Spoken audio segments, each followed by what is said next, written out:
Week 1, Day 2. Yesterday you learned about how humans first migrated to the Americas. These were the ancestors of today's Native American peoples.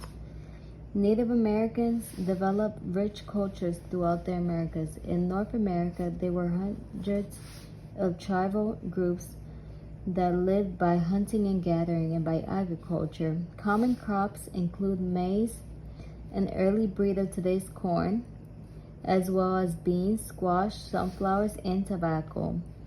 In the geographic area of what is now the United States and Canada, there were 10 broad culture groups. The Northeast.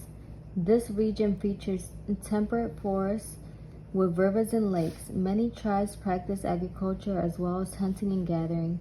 The Iroquois are a collection of tribes from this region. Southeast. The region is warm with fertile soil, suitable for farming. Tribes such as the Cherokee and Creek practiced large-scale agriculture and built permanent towns. Plains. This area includes the larger interior region of North America containing large open prairies. Tribes in this region, such as Comanche and Sioux,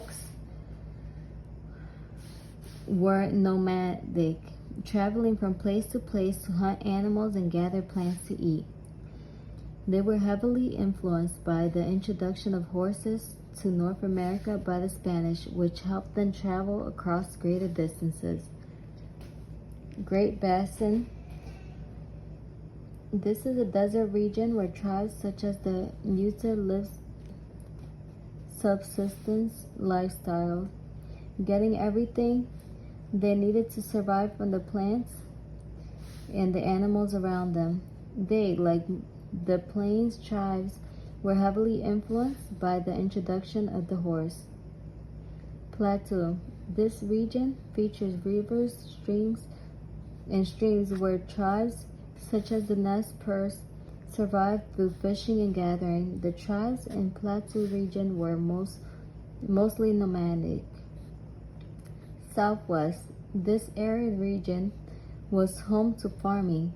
People such as the Hopi and Sunni, as well as nomadic people like the Apache, who were hunter-gatherer tribes in the Southwest region, lived in mud homes and carved homes into cliffs. California. This region, which is roughly in the area of modern California, had a temperature climate that was home to about 100 tribes of hunter-gatherers, such as Mojave and Paiute. Some of these tribes also practice small-scale agriculture. Northwest coast. This region with mild, wet climate had plentiful natural resources such as salmon, sea otters, and many edible plants, berries to gather and grow.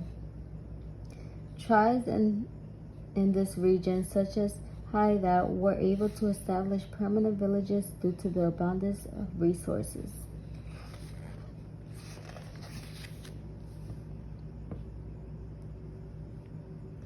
Subarctic.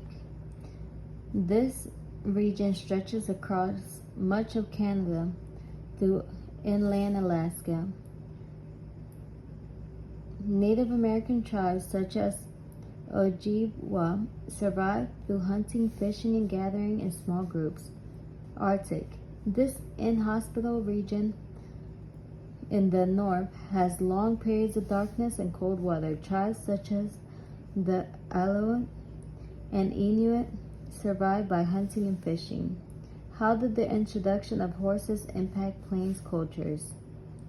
They were able to use the horses for farming. They were able to build permanent settlements. They were able to gather more plants. They were able to travel across greater distances.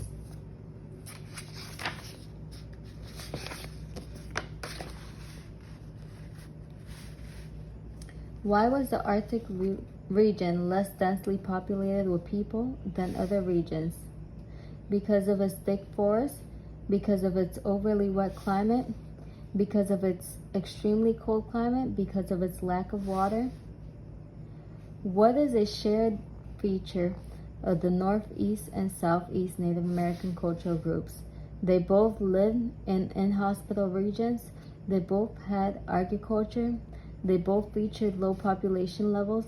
They were both nomadic.